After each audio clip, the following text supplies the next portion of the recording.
Episode 4 of the Boroughs, where we bring you New York baseball and around the league. Finally back. We took a week off last week. We had the NFL draft. We had life happening with school and work. So we returned this week after 1 week off. I don't foresee a week where we miss again. I think that was the only one that we would. Not in person today because, once again, we have life and work and stuff to do afterwards. So couldn't make in-person happen today, but of course, majority of our shows throughout the summer will be in person. I feel like in New York this week, the Knicks and Rangers and all the playoffs that are going on have overshadowed baseball a little bit. But now that the Knicks first round's over, the Rangers first round's over, people are starting to get back into baseball here. And I thought the Yankees had an awful week. They lose 3 or 4 in Baltimore, scores 6 runs in 4 games. Just a pitiful week. My top performer was Soto, who was really their only performer this week in Baltimore. What'd you take away from this series? Yeah, he's been their only performer really all season long. He's been incredible, and you can't say a bad word about him. It's disappointing, right? Because you come into this series hoping, listen, you're going to Baltimore. They're a good team. They're playing well. You hope to get a split. And I think the way they looked and kind of the struggles that I think a lot of fans kind of go back to the end of 2022 and obviously the struggles last year, and now into what we've seen the last couple of weeks with the Yankee offense, it's kind of the same thing. The offensive struggles. You're really only getting production from one guy. Now that one guy is now part of the struggling group, but the offense is struggling.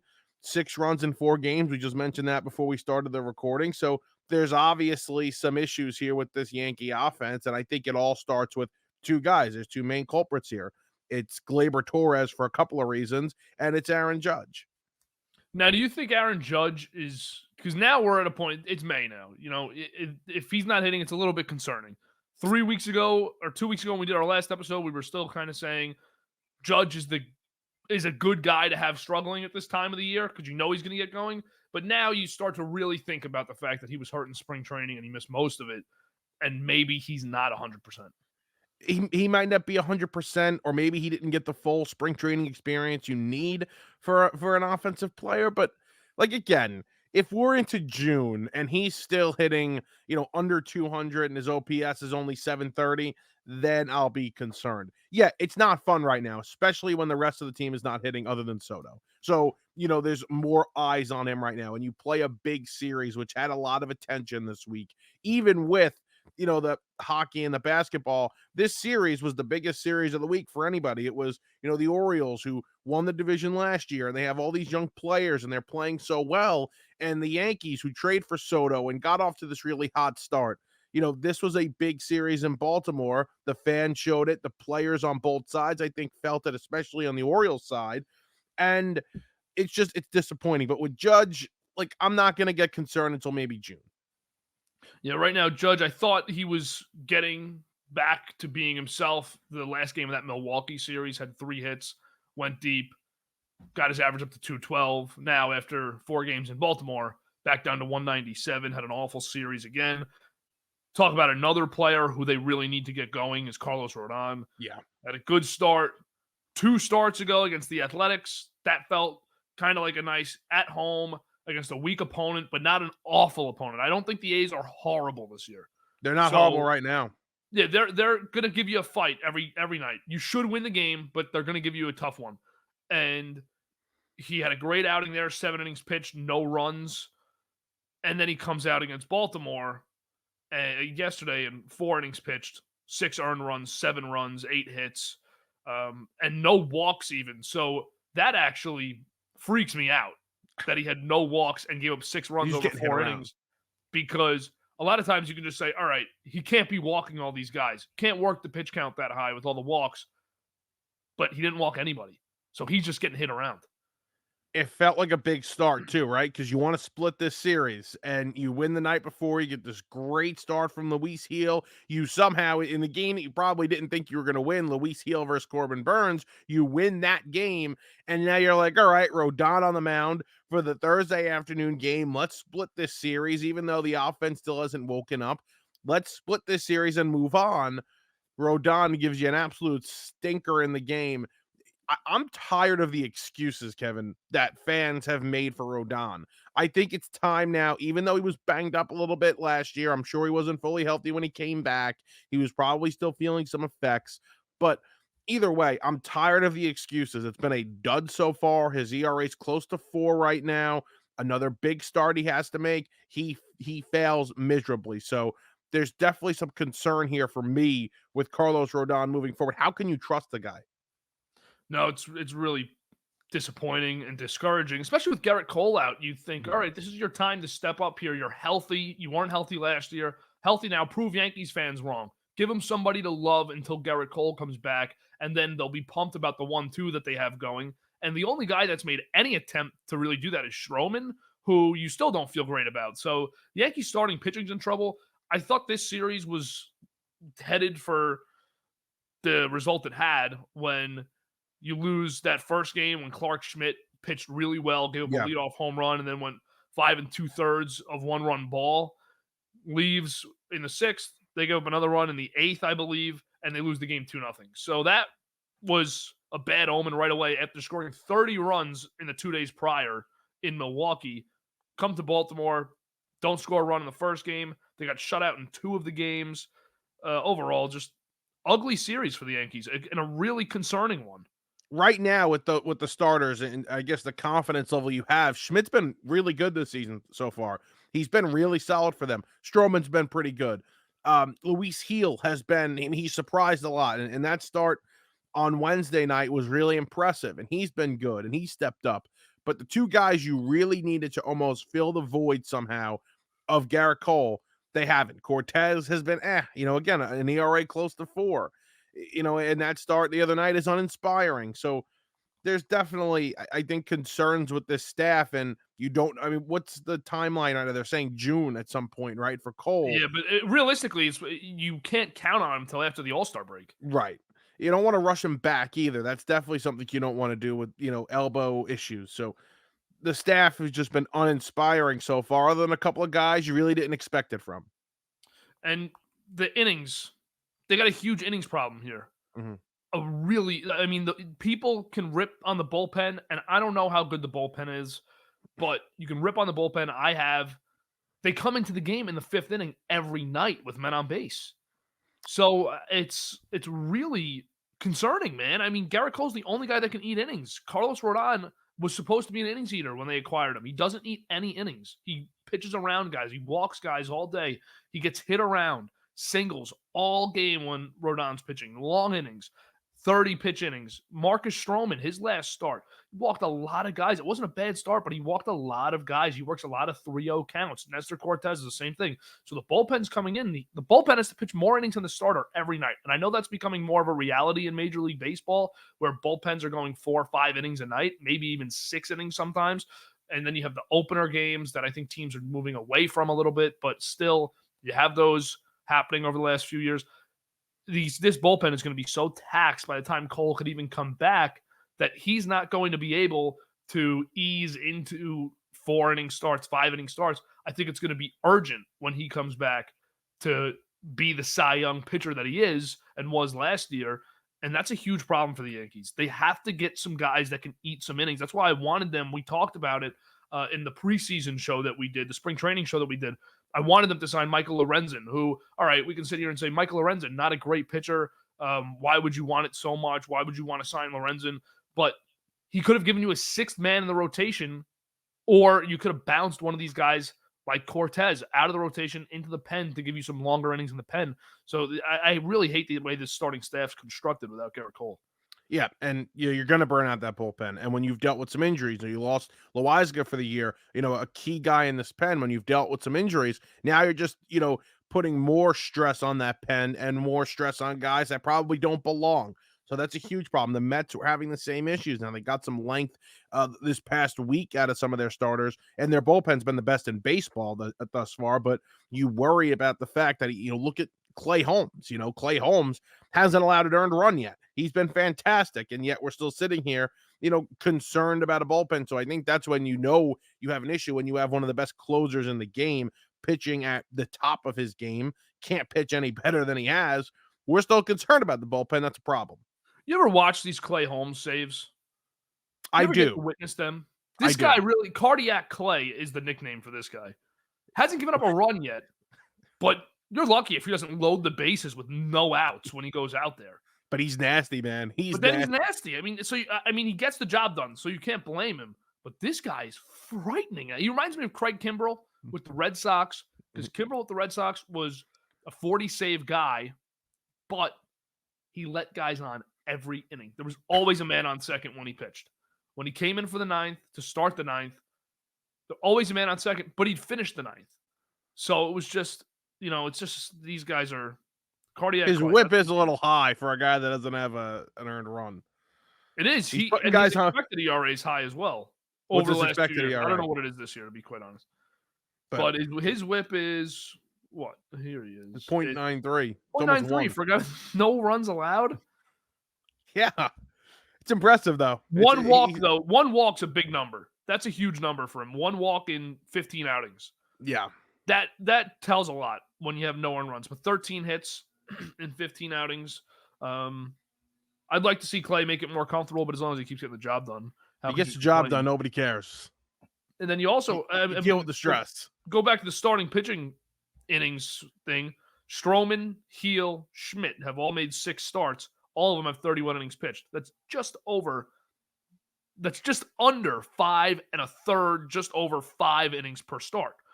And Cortez, 7 games pitched. He's got 42 innings, or 7 games started, 42 innings pitched. He's the best on the team in innings pitched per outing with 6. It's a sad reality, though, Kevin, because that's the average now. 5 innings is the average a starter goes. It's horrible. But they're not off of what most teams are doing. You would like them to be better, right. Sure, but you're right. That's what the league is doing. They're pitching 5. Their starters are going 5 innings a night. That's it. You're right. You're spot on with it, man. And the guy that bothers me with it is Rodon. Rodon should be going. He's paid. There's 10, 15 guys that shouldn't be going 5 innings a night in the year in the league. And Rodon was paid to be one of those guys, and he's not. And he's not even. I don't even think he's close. I don't even see it with Rodon where I say he's turning the corner or there's a chance that he starts pitching really well. I don't even see that with him at all.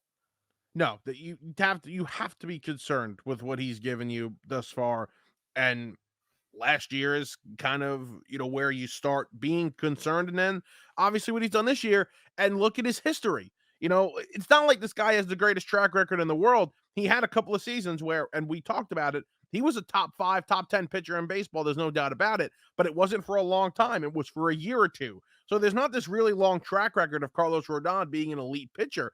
It's just not there. And that's part of the risk in giving guys contracts. We had compared it last episode or a couple episodes ago. You were comparing the prospect level of, who would you pay, Snell or Rodon, and you had said, well, I'd rather pay Rodon, and I probably would agree with you, but there's still some risk involved. There's risk with both of those guys, and even Rodon, who hasn't had the track record and has dealt with some injuries, there's a risk when you pay Carlos Rodon. Well, you talk about top 5, top 10 pitchers. How about Luis Severino this week? Mets, Cubs, They split another 4-game series. They had the controversial 1-0 loss. We'll get to that. But how about Luis Severino this week, Mike? Kevin, I'm starting to get excited for when he pitches. I mean, really excited for when he toes the rubber, because he's been really good. And if you're watching these starts, he's getting weak contact. Sure, we might be putting some guys on base, unnecessarily, with walks, but he's just been fantastic. His fastball looks electric. It looks live. It's got some late run. All of his off-speed stuff has been really, really solid. He's painting these corners. Kevin, it's fun to watch a guy that has been so on, like Luis Severino has. And that Monday night game, His pitch count was so low. You love to see that, and he's in the 8th with a no-hitter. You're like, "This is perfect." And I'm sitting there, I'm watching with my dad, and he's like, "Man, this would be great if he does this. It's payback for Doc when he did it over there." And I was like, "All right, there's even more pressure," but it was fun to watch, and he's been fun to watch all year. Listen to these texts I dug up from Yeah. somebody. This is from March 30th. Sorry, but Severino being good was a total fantasy. I heard it from so many Mets fans. Sadly, the guy became an absolute T over the last 2 years. I know exactly what that is. You want to out him? It's not who you think. Who do you think it is, though? You can out him. I think it's Gabe. Oh, it's me.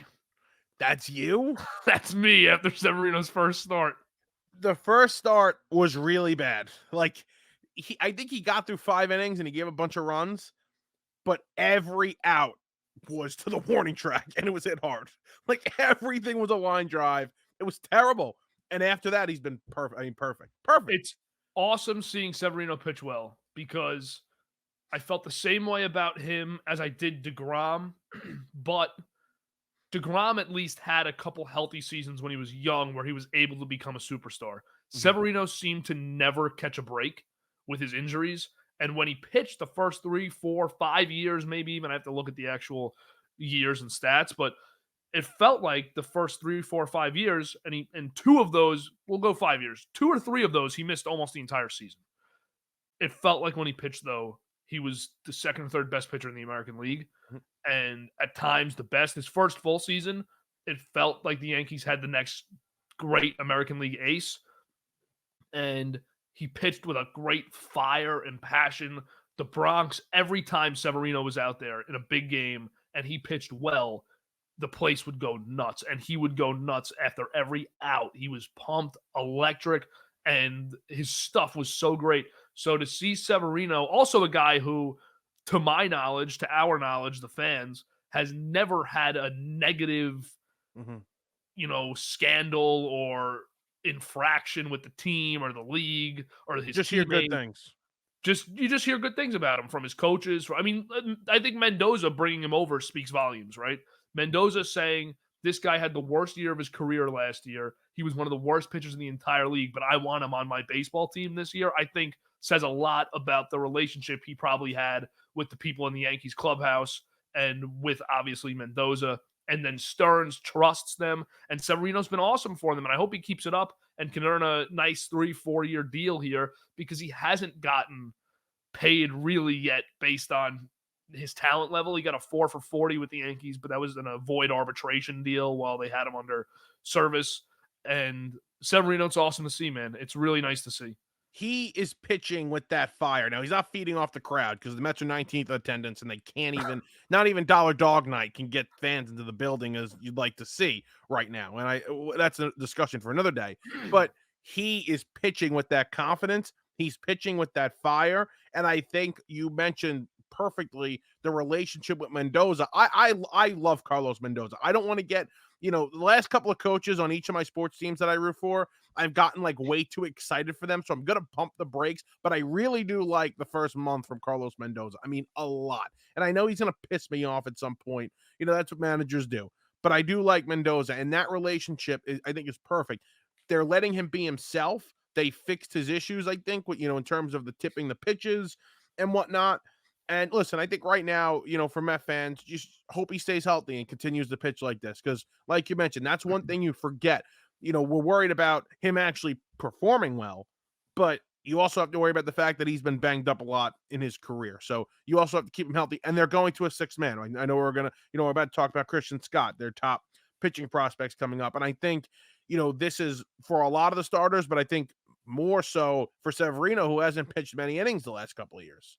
Let's talk about Mendoza for a second, though, Mhm. because we both just kind of alluded to the fact that we like him. Yeah. And I don't know if we ever said this on an actual podcast, but I know we talked about it.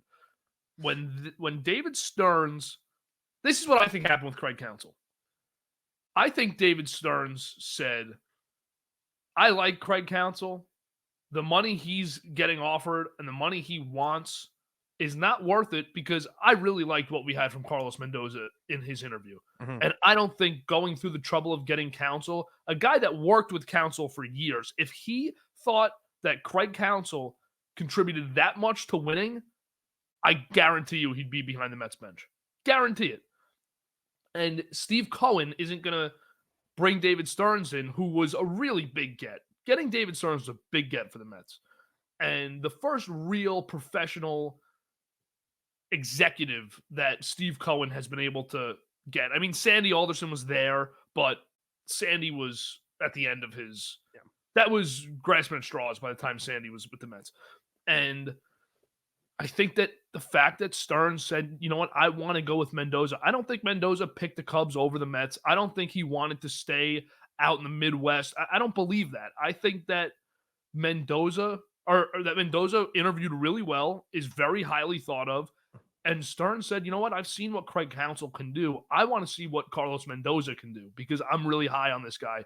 And I think when they went outside of the box to go and get Mendoza, when everyone wanted Counsell, every fan wanted Counsell, they were all disappointed when Mendoza was announced, except you. I remember you not being incredibly disappointed when Mendoza was announced. You weren't thrilled, but you were open-minded to it. Right. And that showed me that they really believe in this guy. And I thought maybe, I felt like for the first time in the Cohen era, the Mets made a really smart move. Well, you mentioned Stearns. I mean, he wanted Stearns for 4 years. Since he's gotten here, he's wanted David Stearns to run his team. And that stabilizes the franchise and does so much for the franchise now and more so going forward. Mendoza, I mean, listen, I know Yankee fans rag on Brian Cashman, but there's about to be this article that comes out or this book from Andy Martino. And I think Billy Beane was explaining how good Brian Cashman is. And Billy Beane is a very respected, say what you want about what he's doing right now with Oakland, but he's a very respected executive in this league. And he calls Brian Cashman the Tom Brady of GMs in baseball, the greatest GM of all time, one of them.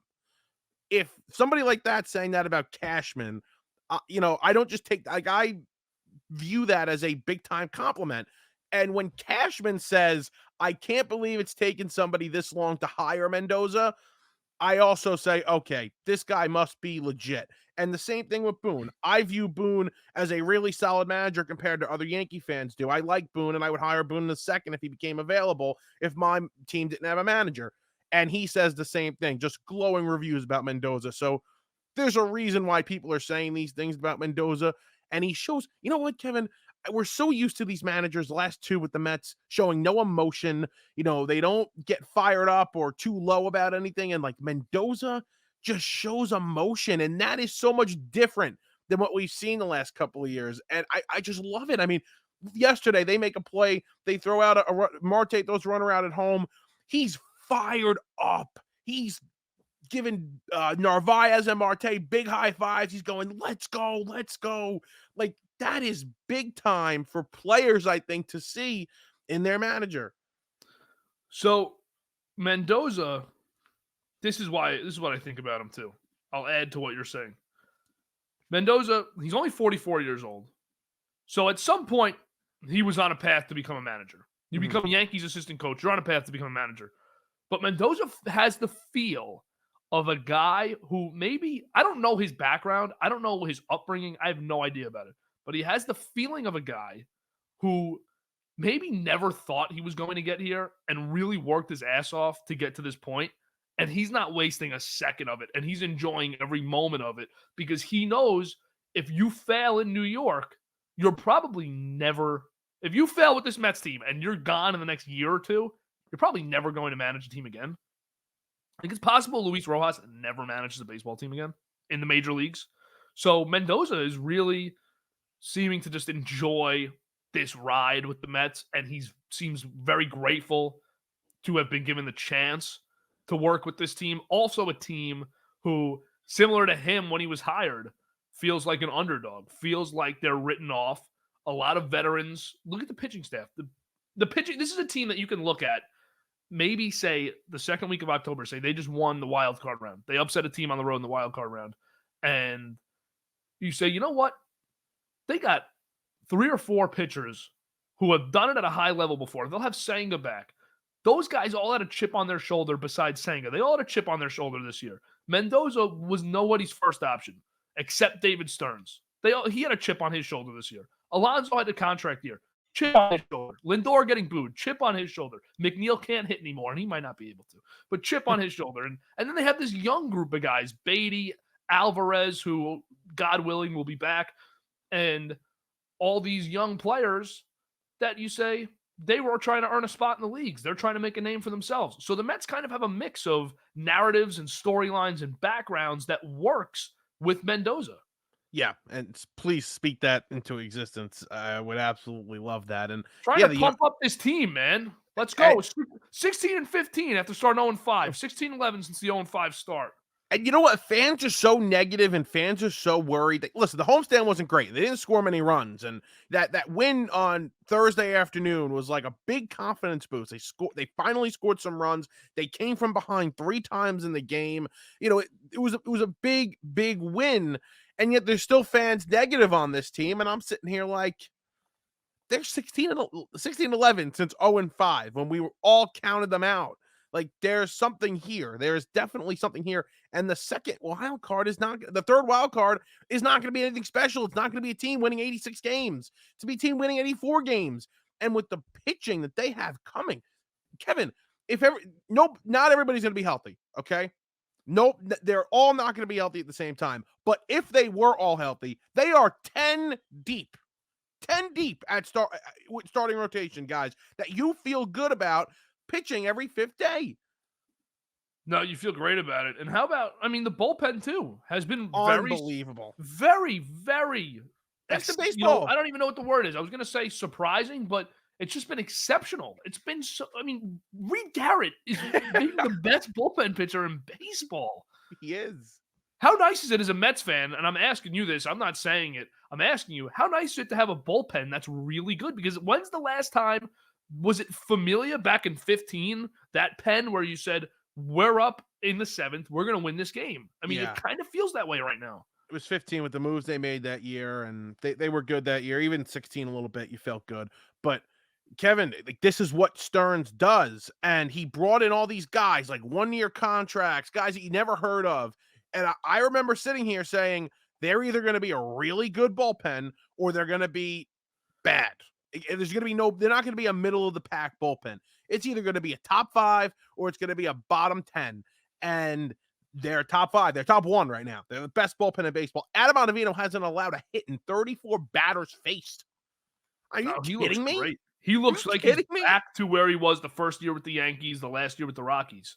And they're dealing with injuries. Smith's out. Brooks Raley's out. He might be out a while. That's big. That's huge. He might need Tommy John, honestly. And yet Jake Diekman, who they signed to a $2 million contract, and everybody made fun of because he's 36 years old. Meanwhile, go look at his batting average against last year. Batters hitting 150 off of him, including righties. Righties weren't even good against him. He's been electric. So just an unbelievable job. And they're deep with these pitchers. They are deep.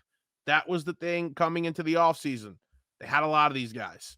Now, can we talk about Alonso? Because tell you one thing right now, negative Met fans are going nuts. And I'm starting to get there with this guy. I'll say this. This is the thing that I've been texted 15 million times in the last week. If this guy thinks he's getting $30 million a year, he better think again. That's all I'm going to say. Yeah, that's all I'm going to say. It's been a really disappointing start to the year.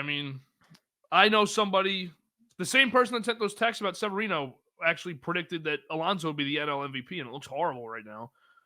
But I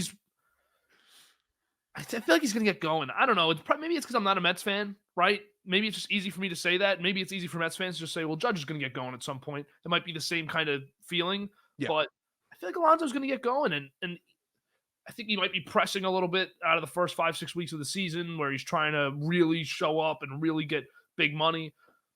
But if he starts hitting, and I think Martinez coming in too should help. Martinez has looked good. Yes. Now, here's the thing, okay? There's 2 kind of stages to this with Alonso. So he'll get going, and I agree. He's a power hitter. Right, all these guys, Judge, Stanton, all what these. What does he have, 8 home runs too, Alonso? Yeah, he has 8 home runs. He went on a little power tear, last homestand. But Like these guys, they hit in bunches, right? They're going to have a week where you can't get them out, and they're going to have a week where all you do is get them out. And he's on that stretch right now. But the problem is right now, Kevin, is that go back to last season. He had 220 last year. Like, again, I'm not a big batting average guy, but I get to a point where if you're hitting at a certain level, like below 240, then I'm like, all right, guy, you want $30 million and you're hitting under 240. Like, that's like my line there, 240. This might be a recurring issue now. We hit 220 in 150 something games last year. Now, again, he's getting close to that. That's where I have a little bit of the issue where, yeah, he'll get going, he'll hit some bombs, but can you produce when you're not hitting home runs? Yeah, it's a good point. And for me, when the average is low, if you're hitting below 240, that's a great number to set it at. I need your on base percentage to be above 340. Mm-hmm. Because that shows me that you're still getting on, you're still working good at bats. His on base percentage right now is 309. Yeah. Like if his on base is 365, he's hitting 240, but he's got 40 home runs and he drove in 100 guys and his OPS is in the high 800s. Here's $30 million a year for the next, 7-8 years. I'm fine with that. And he's improved a little bit at first. He really has. He keeps getting better. I have to say he's worked at it because he was, a butcher boy over there when he started. And now he's, really improved. He makes some nice plays over there. But yeah, that's where I draw the line, like that number. Because even yesterday, bases loaded, tie game, or they're down. Oh, sorry, he came up twice. He came in the 10th with a runner on second. He can't move the guy over. And he came up in the 6th when they were making the comeback, down 2, bases loaded, 2 outs. They go to Keegan Thompson, and he strikes out. You just have no confidence in him right now. He's like 1 for his last 24, I think. Yeah, he feels like a really easy out right now, which is troubling for the Mets. That's something that if he gets going, they're going to make a real strong run at not just the last wild card spot, but maybe the first 2. They could. I don't even know who's in the second. I mean, I don't think any of these central teams are for real. No, the first 4 spots are almost impossible to get, I feel like. Yeah, Philly's good. Philly's really good. Philly is one of those 2 spots every year goes to Atlanta or Philly, and those teams are top 3 teams. Listen, I know Atlanta. I know it's still in the Mets. I know Atlanta hasn't done much offensively. Their guys are really struggling, and yet they're still the best team in baseball, which is really scary. But right now, as it looks, and Bryce Harper hasn't gotten going either, and Castellanos hasn't gotten going either for Philly. So that's also doubly scary that those guys haven't gotten going. But either way, Philly, I think, with this staff can compete for the division. They have the best pitching staff in the league, probably rotation-wise. Starting rotation-wise, they could seriously compete for that division. I mean, they really may be the second best team in the entire league. If you want to call Atlanta the best, Philly could be the second best. I mean, Acuna has an OPS under 600, under 700. I mean, 2 weeks ago you compared him to IKF. Right, exactly. And he hasn't gotten better. He's actually gotten worse since then. Since then, he's gotten worse, and IKF remains consistent because he's the model of consistency. It's 260 every year. That's what you want on your team. That's what you want. Riley hasn't gotten going. Olsen hasn't done much. They're the best team in baseball. They lost the best pitcher in baseball, arguably. They're the best team in baseball. No, it's really crazy. Kidding me? It's really crazy. What the hell? Let's go to the exciting part for the whole weekend. Yeah. It's Christian Scott. Can't wait. We talked about him. I don't know if it was a month ago on the first episode or 3 weeks ago. I don't know. We talked about him, and this is the biggest Mets pitching prospect in a very long time. Biggest homegrown prospect that the Mets have had to come up and start a game in a while. And since that DeGrom group, I don't know who the last guy to make, even if it was Matz. I mean, since Peterson. That group, it's Peterson is the biggest prospect they've had to call up. So big start tomorrow for Scott. Not that he has to be great, but show us something. Earn your spot in the bigs for the rest of the year. He's been unbelievable. It's in AAA. I mean, just great stuff. He has a huge pitch mix. People that have watched him, and this is obviously, a little exaggerated. They call him a young Max Scherzer in the way and the style that he pitches. So as long as he's not an old Max Scherzer. Right. Yeah, that would be nice. But no, really excited to watch him. It's funny, again, with Stearns, and I guess you could credit Mendoza here. And we had talked about this. The second somebody starts struggling, like Tonkin had blown a couple of, games, was terrible. They release him. Same thing with a couple other relievers. Just they get rid of these guys really fast. It's not, oh, we'll wait and see, and whatnot. It's just, we'll drop them. That's it. And we'll move on. They almost make the move that's, and you don't want to follow fan perception, but like, oh, the fans really want Scott and we think he's ready. Well, we think he's ready too. He's shown enough. Let's bring him up. It's not we're smarter than you. You don't know anything. If he's ready, yeah, we're going to bring him up. We're not just going to hold him down there. I absolutely love the move. Let's see what he's got. Where is he in the Mets farm system? What's his prospect rank? He just shot up. Like, I think the day, like yesterday, that like a couple of hours before they called him up, Baseball America did like an updated ranking. He was 62 in the top 100, and I think that made him second on the Mets list. So yeah, because I know he's not on he's not in MLB Pipeline's top 100. I thought they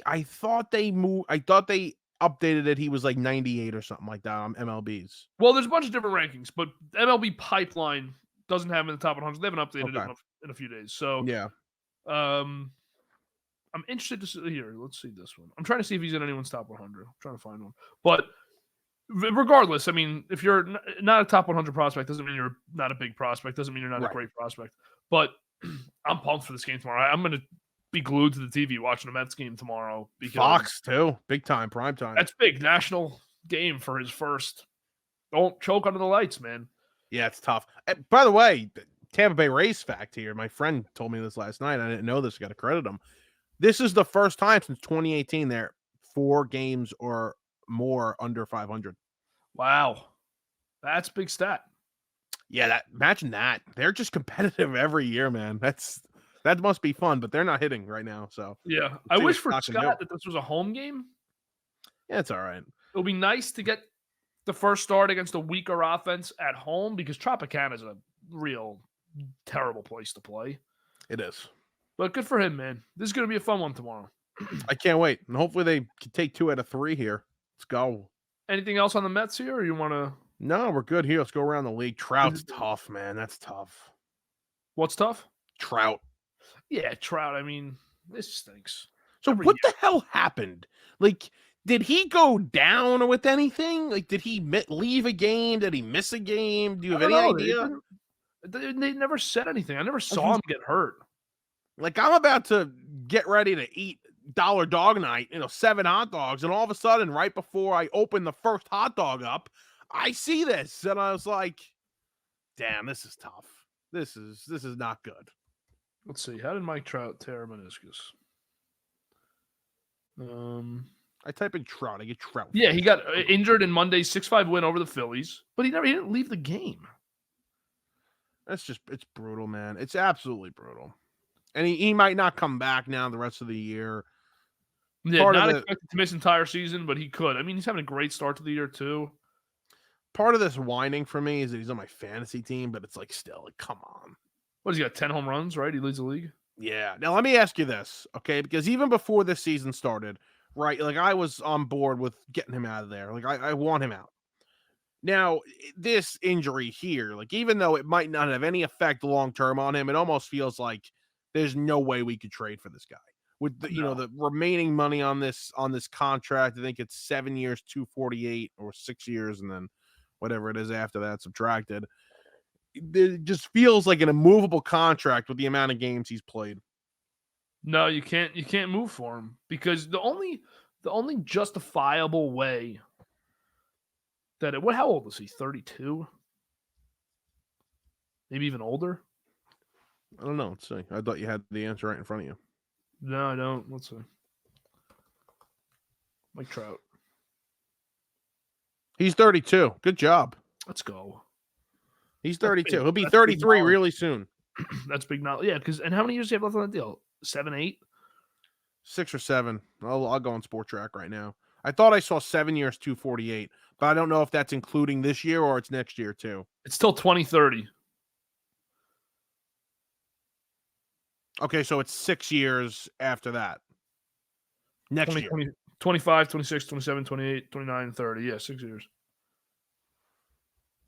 You'd be trading for a 6-year, $200 million contract, essentially. It's crazy. In his 13 years with the Angels, they made the playoffs once. Would you do it? All right, name team. If if he became available, should the Phillies go out and do that? Like, if Trout hit the market, would you give him 6 years, $200 million? Oh, yeah. I Yeah, might. I would. That's a great way of putting it. If Mike But Trout was now, a free agent, would you give him 6 years, $200 million? Because that's what's left on the deal. but here's the thing. If you're the Phillies, right? I'll just because they're like the team that like I feel like really wants them, and like that's the team you hear all the buzz about. So let's just use them as the example. If you're the Phillies, you say, we're giving you low-level prospects and we'll take on the contract. And you just free yourself of Trout. Now, if you're the Angels, do you do that? Do you free yourself of that 6 years, $200 million? I don't know. It's tough because they already lost Ohtani. They've got a decent influx of young players coming in that you almost want to just say, let's get into a new era here. Mm-hmm. But Moreno still owns the team. That's a few years away from changing. He's stubborn. He's got a lot of pride. He I probably feel wouldn't give him like, away for anything. This is one of the best players, if not the best player in franchise history. You're going to want to say, you got to give us something good for him. But you've done nothing to supply him with the right talent around him while he's been here. And now you're going to sit here and say, well, we need something back. Listen, all right, maybe it's not nothing. Maybe it's, one of their top prospects, another mid-level guy, and then a couple of lower-level guys. It's a decent trade.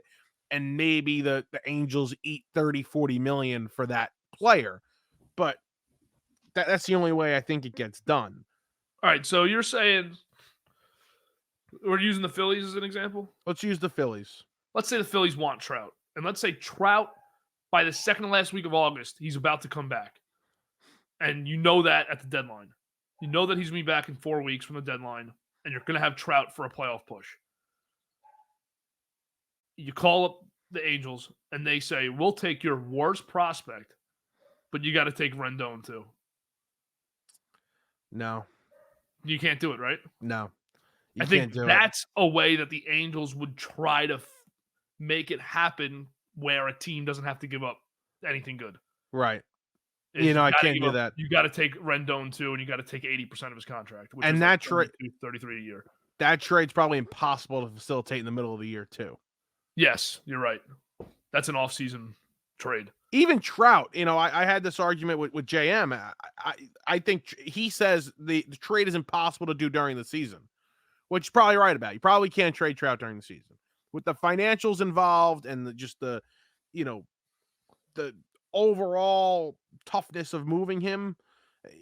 It probably has to get done in the that if the trade deadline, say it's July 31st, like last day of July. Yeah. Just hypothetically, I don't know when it is this year. Or so it's always first week of August, last weekend of July. So let's say they want to get a Trout deal done. I think you have to start talking about that at the end of June to even have a chance to get it done. Yeah. Like the same thing with Ohtani would have been a difficult trade to do, during the season too, even though it was only a rental. It's tough. Ohtani would have been an impossible trade mid-year. Well, you know what? I understand them, doing what they did essentially, but like for a team that didn't have the greatest farm system, I probably would have moved them. If you're not signing him, the Dodgers are the favorite. What about this year? If the Dodgers tried to get Trout, no, it's impossible. Would they be a team in the hypothetical that we say the Phillies would take him? Would the Dodgers also take him? No, I don't think so because they have so much money on there. Because their outfield's not very good. No, Outman's not playing well. He after a promising rookie season, they don't really have many. Hernandez is their best outfielder. Yeah, they don't got guys in that outfield. It seems impossible, right? It feels impossible.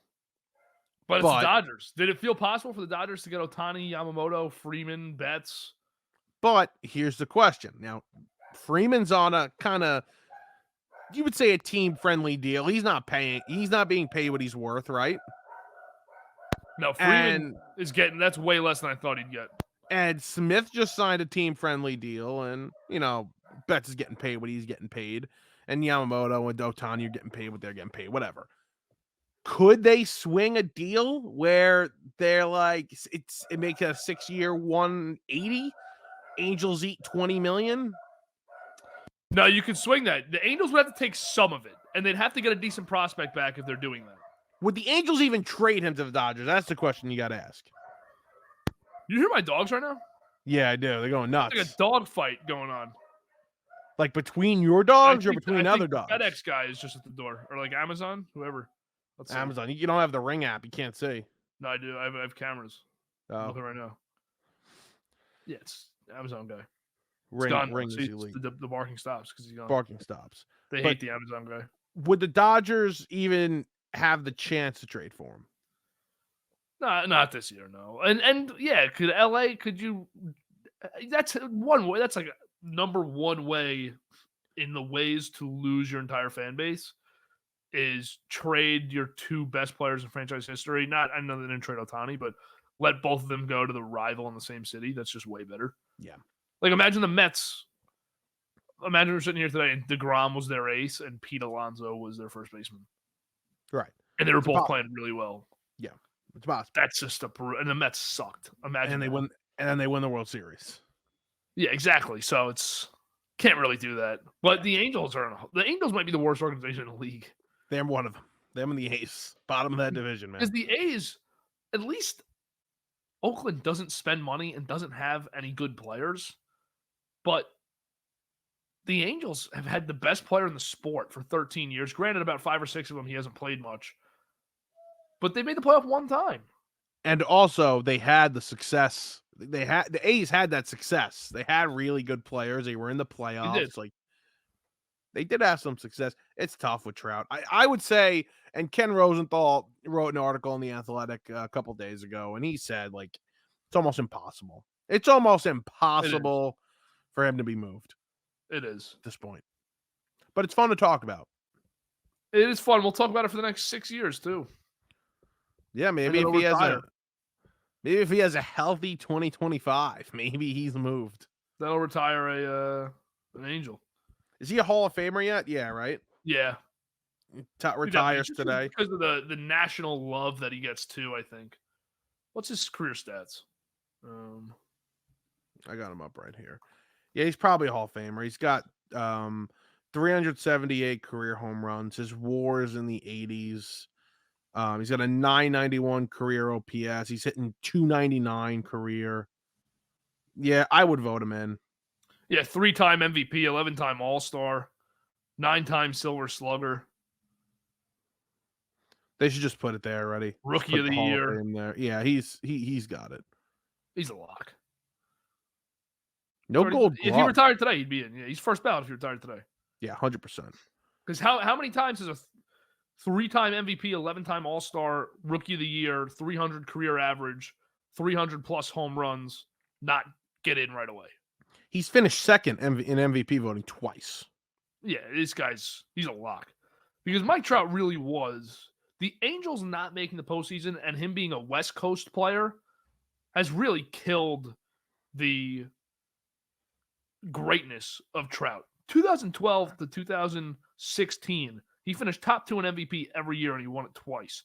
Then he takes a break in 17 where he finishes 4th in MVP. And then in 18-19, he's 2nd and 1st in MVP, and then he's 5th in MVP in 20. I always thought Judge was more popular because of his size. Not only playing for the Yankees, obviously he's playing in the best organization in the sport, but his size really added to his marketability. The fact that he can run well, field well. But if Trout was a Yankee, Trout's bigger than anything we could have even imagined Judge because of how good he was. As great as Judge is, it has been. And this is why Soto's the perfect fit there, because Soto could become bigger than baseball. Trout would have became bigger than baseball with the Yankees. You would have been able, and obviously there's no way of him having the chance to have been there. I'm just saying if he was on the Yankees, Trout would have been the biggest star in New York. Trout would have been, recognizable to everybody around the country. It wouldn't have been, this is this joke. Nobody knows who Mike Trout is, because that's what we've dealt with. So it just sucks that he was stuck on that team. Yeah, because Mike Trout is undoubtedly the best baseball player of the last 15 years. He's the best player of his generation. And I tell you, when fans look back 20, 30 years from now, I don't think the first name they'll utter is Trout. It'll be Ohtani, who's maybe for his 15 years will be better because there will be some overlap, but Trout's basically his prime is long gone. But they'll look back, they'll say Trout, they'll say Betts, say guys like Miguel Cabrera, I just said Betts, but you'll go through a list of a lot of really great players, but Trout is significantly better than all of them. And now, in terms of right-handed hitters, because we talk about the greatest right-handed hitters there are in the game's history, right? And that's a conversation for Cabrera, and we throw Pujols into that conversation, obviously, as well. Like, that's the debate. Is Trout better than those guys? I'm pulling up Pujols stats. I've always thought Pujols is the greatest right-handed hitter. So I'm just comparing their stats quick. Yeah. But I mean, Trout, look at the stretch from 2016 to 2019. He led the league in on base percentage every year, and the worst season he was .438. Yeah. And he hit and that's over 30 home runs most plus a year. Yeah. Pujols, let's see. It's almost impossible to compare the player too, because Trout's an outfielder, he steals bags, he hits for a higher average. But in terms of just hitter, you pull up Pujols stats. His first from 2001 2012, he was better than Trout at the plate, better hitter. Yeah, look at Trout's. I pulled up Pujols just from 2001 to 2010. Bro, Pujols' worst season of production. In his first 12 years, he had 103 RBIs and 32 homers. Like, Pujols as a Cardinal is one of the greatest players of all time. Yeah, he went to the Angels and completely faded out. Ironic, as we're talking about Trout's career being wasted. But 445 home runs, 1,000 OPS, over 1,000 OPS, on base for 21. Yeah, the all-time grounds into double play leader, Pujols. That's big. That's huge. Probably all 426 with the Angels. No, it wasn't. He led the league twice there with the Cards there. Let's go. Led it twice with the Angels. Remember when he led the Dodgers? Look at the resurgence he had in 2022, though. I know. He's back on the roids there. He hit 270, 345 on base, 550 slugging. That's a great slash line. Teams would kill for that right now. For a DH with 24 homers, 68 RBIs, 270, 345, 550, 895 OPS. Good God. Teams would kill for that. Back on the roids there, for sure. Yeah, he's the best right-handed hitter of all time. Yeah, he is. It's a Gambeski question, though. You got to ask him. Yeah, I will. Next time I see him, I will. Because he'll give you the...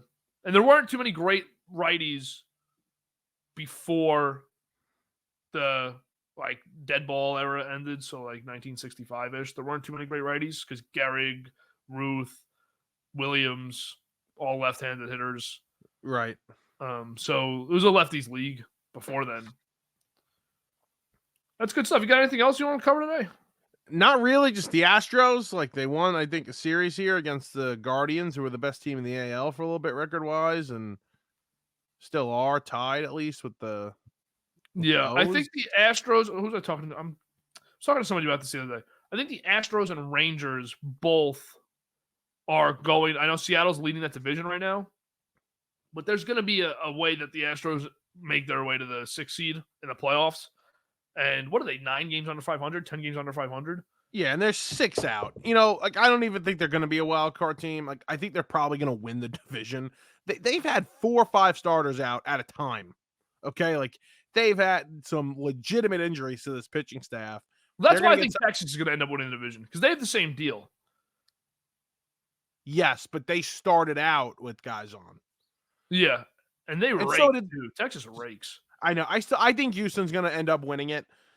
I think you're still going to get 2 other teams, 2 wildcard teams there, though. Yeah. And then Yankees O's. Could see it, man. Yankees O's, 3 there, and then the winner of the Central. That's what it's going to be. Let's go. Let's do it. AL West. World Series. AL West, best division in baseball? No. NL East. Come on. No. No. Let me throw this one to you. It's the AL East again. We talked about Gleyber Torres stinks. Yeah, he stinks. We forgot to talk about him. And you want to talk about the worst team in the NL East, the Marlins. What if the Yankees send Torres just because to get him off the roster type of thing? Not Yeah. saying his value. Send Torres and send one of your upper level prospects for Arias. I was thinking more for a pitcher. If Luzardo wasn't hurt, I'd say Luzardo.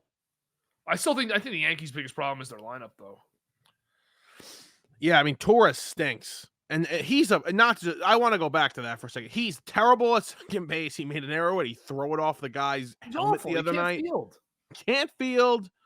Uh, you know what pisses me off, and I'm actually going to give Keith McPherson credit for this. Okay, I heard him ranting about it, and he's right.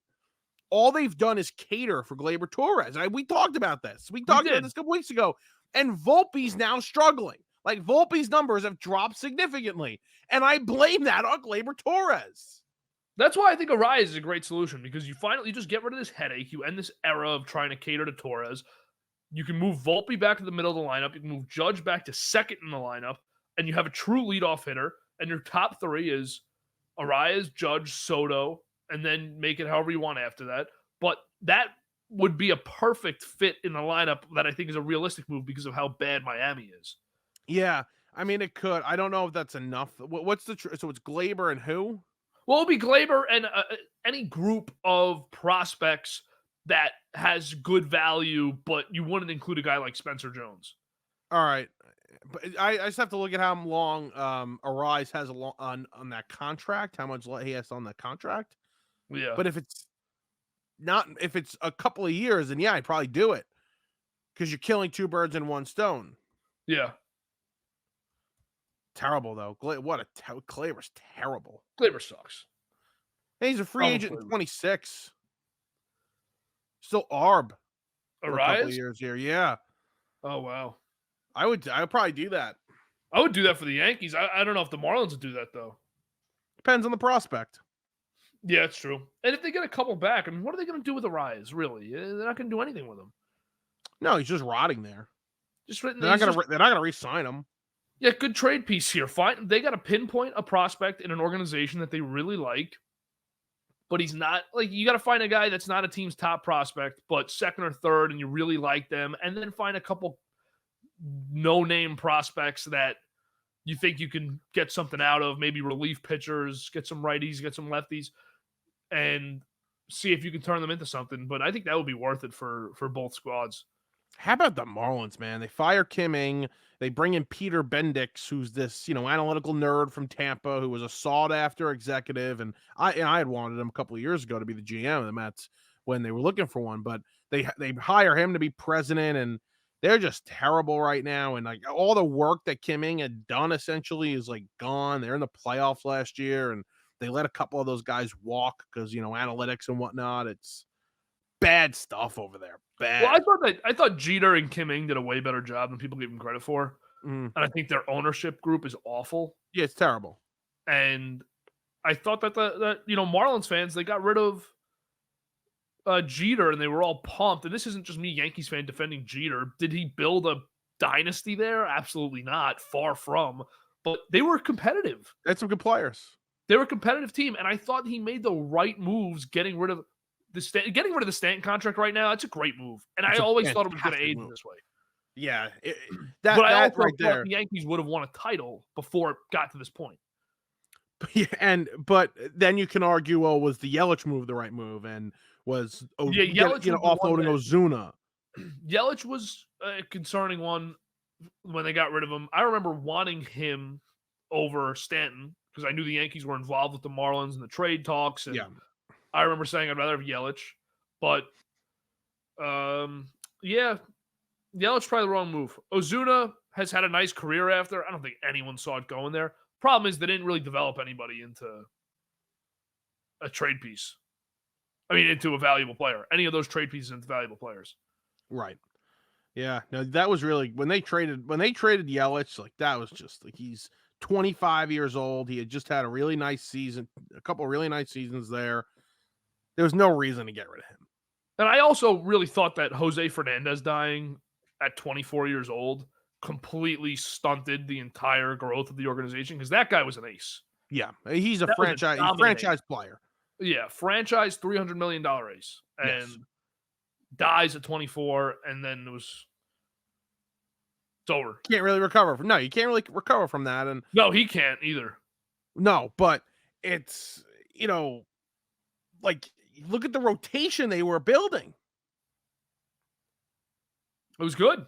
They had a good team. They seem to be kind of next up as a pitching rotation. Sandy, Lopez, like there's some guys there. There's some dogs. And they had a good lineup. You thought that lineup was going places. They had D. Gordon, they had Stanton, they had Yelich, they had Ozuna, Justin Bohr. Actually, you look back at that team, man. That was a good squad. Good squad. Not anymore. Bad. Over. Done. All right. Well, good show.